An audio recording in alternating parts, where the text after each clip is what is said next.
The Bible. It's 66 books of history, stories, letters, and poetry that fit together to form God's one big story. The epic adventure of how He created us and loves us so much that He made a way to rescue us. As we travel through the Bible, from Genesis to Revelation, we discover people who met God and found their lives changed forever. Now, for an amazing story. Inspired by the entire Bible. In the beginning, God created a magnificent paradise, and everything in it was good. He created water and land and plants and trees and birds and fish and animals. And then, from the very dust of the earth, God created a man called Adam. He created a woman called Eve. They were the first two people on earth, made in God's image, living peacefully in paradise. Adam and Eve were friends with God, but then they made a terrible choice. God had given Adam and Eve one rule. You must not eat the fruit from the tree of the knowledge of good and evil. If you do, you will certainly die. But the temptation was too great for Adam and Eve. They broke God's rule, and what was once a paradise became a broken world. People started telling lies. It was the woman you put here with me. She made me eat it. Brother fought against brother. No! Selfishness spread through generations.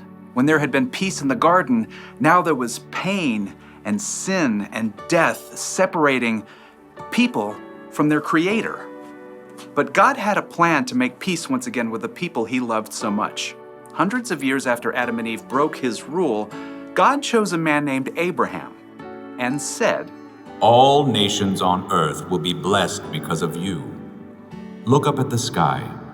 Count the stars if you can. That's how many children will be born into your family.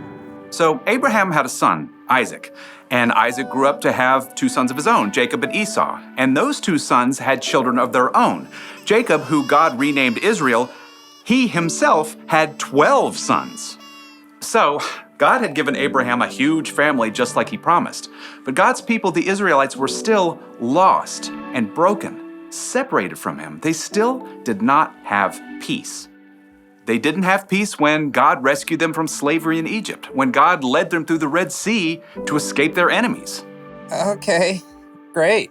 But what are we supposed to eat out here in the desert? Sand? The nation of Israel didn't have peace when God gave them a new law. These commandments are hard. We want a king like all the other nations.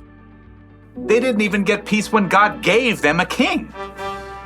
The king's laws are no fair. We want a new God, like all the other nations. Nope, nothing gave God's people lasting peace. They were still lost and broken and separated from God for thousands of years. But God had not forgotten the promise He made to Abraham. All nations on earth will be blessed because of you. God still had a plan to show the people just how much He cared for them. He knew this broken world would never be able to rescue itself, so God made a way. God sent His Son, Jesus, to bring peace on earth once and for all. Jesus grew up and He taught people love and compassion, forgiveness and grace. He healed the sick and befriended the outcasts. He saw what was wrong and made it right. He loved the world and its people so deeply He gave His life on a cross to pay for the sins of the whole world. Father, forgive them. They don't know what they're doing. In Colossians, the Apostle Paul tells us God made peace through Christ's blood, through His death on the cross.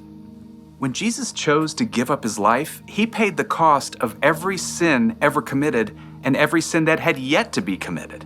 People no longer had to be separated from God. But in the 3 dark days immediately following Jesus' death, His followers didn't understand all of that yet. They huddled in the dark, afraid that they too might be arrested or even killed. Who's there? Early on the morning of the 3rd day, Mary Magdalene arrived at the home where the disciples were staying. They have taken the Lord out of the tomb. We don't know where they have put Him. The disciples stared at each other in shock. Then Peter and John lunged for the door. They raced each other all the way back to the tomb where Jesus had been placed. The tomb really is empty. There are the linen cloths they wrapped him in. Peter and John returned home, still uncertain and confused. And Mary Magdalene, who had followed them, stayed behind in the garden. And as she wept, she noticed a man standing nearby. And at first, she thought he was the gardener. Sir, did you carry Jesus away? Tell me where you put him. Mary. The instant the man spoke, Mary Magdalene knew immediately who he was. It was Jesus, alive again. Teacher! Overjoyed, Mary returned to the disciples to share the incredible news. I have seen the Lord! It was true. Jesus had come back from the dead. He's more powerful than sin, more powerful than death. And through him, we can have peace with God and work toward peace with others as God intended from the very beginning.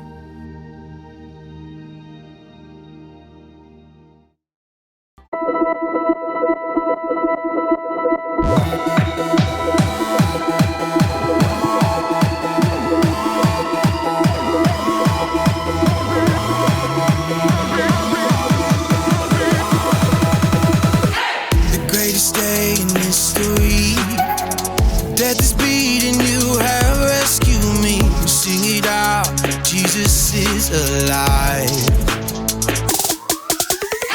The empty cross, the empty grave, life eternal, you have won the day. Shout it out, Jesus is alive. He's alive. Oh, happy day, happy day. You wash my sin away. Oh, happy day, happy day. I'll never be the same. Forever I'm changed. I'll never be the same. When I stand in that place, free at last, meeting face to face. I am yours, Jesus, you are mine. In this joy, perfect peace, earthly pain finally will cease. Celebrate, Jesus is alive.